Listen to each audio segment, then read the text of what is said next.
करवाइए और इनको आराम करवाइए। जी महाराज। महाराज की जय हो।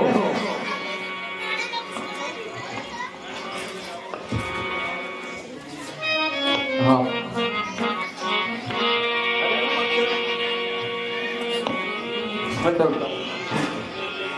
अब ये शुभ समाचार, ये पत्रिका वाला शुभ समाचार जो धनुष भंजन किया है, इस समाचार में गुरु वशिष्ठ जी को चल करके सुनाता हूँ।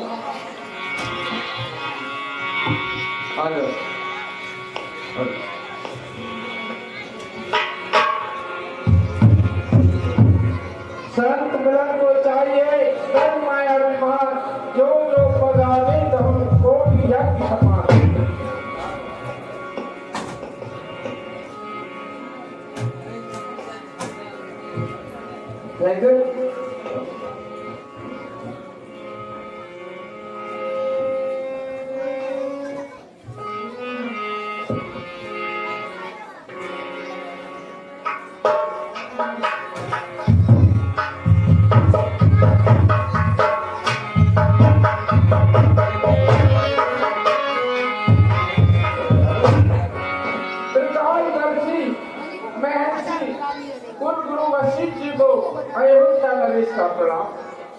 आयुष्मान रहो राजन। आज तो आपके चेहरे पर खुशी कैसे दिखाई दे रही है? आज प्रसन्नता का कारण गुरुवर ऐसा ही समय है, ये ऋषि जनों की ही कृपा है। आज जनक नगरी से ये पत्रिका आई है और वहाँ एक धनुष यज्ञ का आयोजन रखा था। जनक ने, महाराजा जनक जी ने ये रखा था। उसके अंदर श्री राम ने उस शिव धनुष का भंजन किया है। वहाँ बड़े बड़े राजा बलशाली बाणासुर जैसे उस शिव धनुष के चारों ओर चक्र लगाकर प्रणाम करके ही चले गए, जैसा कि मुझको दूतों ने बतलाया है। और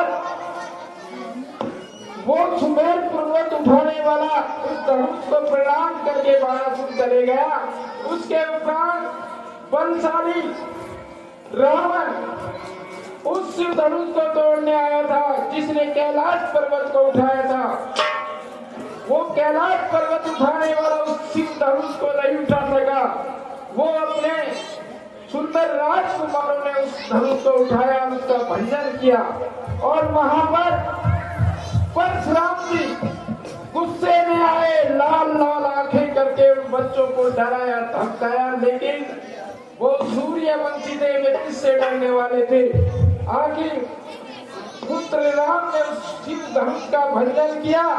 उसके उपरांत उनकी ये जो प्रतिज्ञा थी कि जो शिव धनुष का भंजन करेगा वही उस पुत्री को मरेगा। जो अब जनक जी की पुत्री सीता का विवाह है, उसके लिए उन्होंने मुझे पत्रिका दे करके भेजी है। हे गुरुवर, अब इसके आगे क्या होना है वो आप बतलाइए। राजन, इससे बड़ी खुशी की बात और अपन को क्या हो सकती है? अब आप घर अपने तोरण द्वार और जगह जगह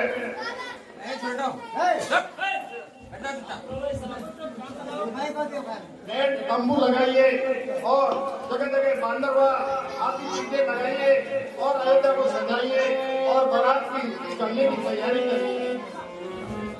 ठीक है गुरुवर, ऐसा ही होगा।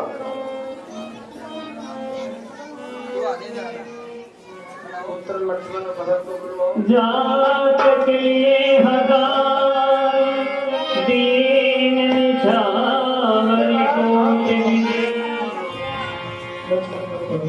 मुझे बोलते सतगुरु भरत।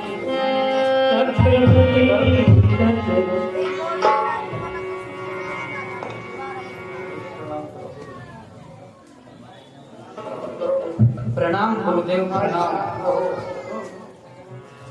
प्रणाम पिताश्री, प्रणाम। प्रणाम गुरुदेव, प्रणाम। प्रणाम पिताश्री, प्रणाम।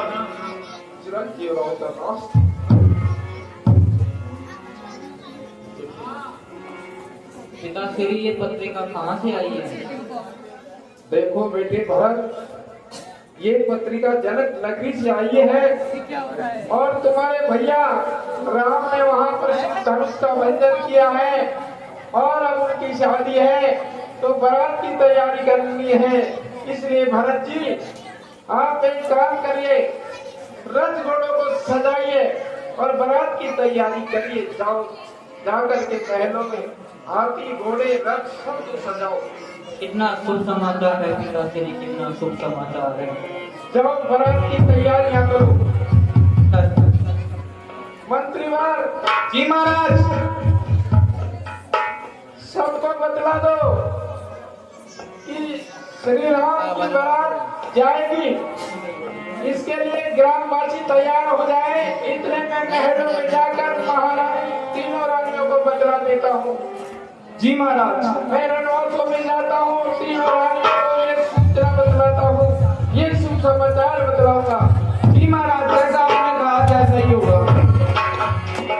राधा की चुड़न लगी बारात।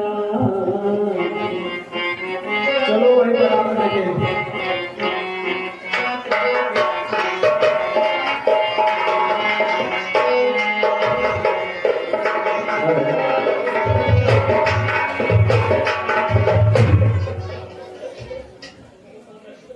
कौन बढ़िया होना चाहिए? कौन बढ़िया होना चाहिए? हैं? पहला वाला कौन था? सही था या खराब? ताली बजे युगल कर से, ताली बजे युगल कर से, यही बात सदा से है। छोटी जब राजा प्रजा से है तो प्रजा राजा से है। जिस राजा को नहीं ऊंच नीच का ज्ञान, वो क्या जाने पशु तुल्य है राजपाट संसार। प्रणाम महाराज। प्रसन्न रहो, प्रसन्न रहो, प्रसन्न रहो। आइए महाराज, बैठिए। ये छोटी रानी का आई है। छोटी सी रानी का आई है। प्रसन्न रहो, बैठिए।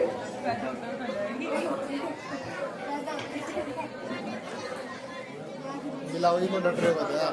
महाराज, आज आपके चेहरे पर अति प्रसन्नता नजर आ रही है, इसका कारण क्या है महाराज?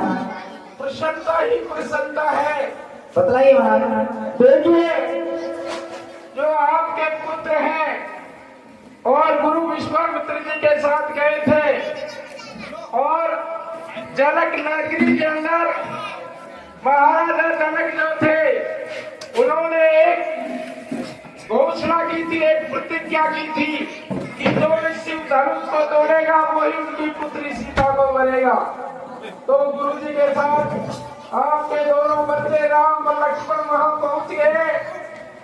वहां बड़े बड़े बलशाली योद्धा आए थे उस शिव धनुष को उठाने के लिए, लेकिन कोई भी शिव धनुष का भंजन नहीं कर सका।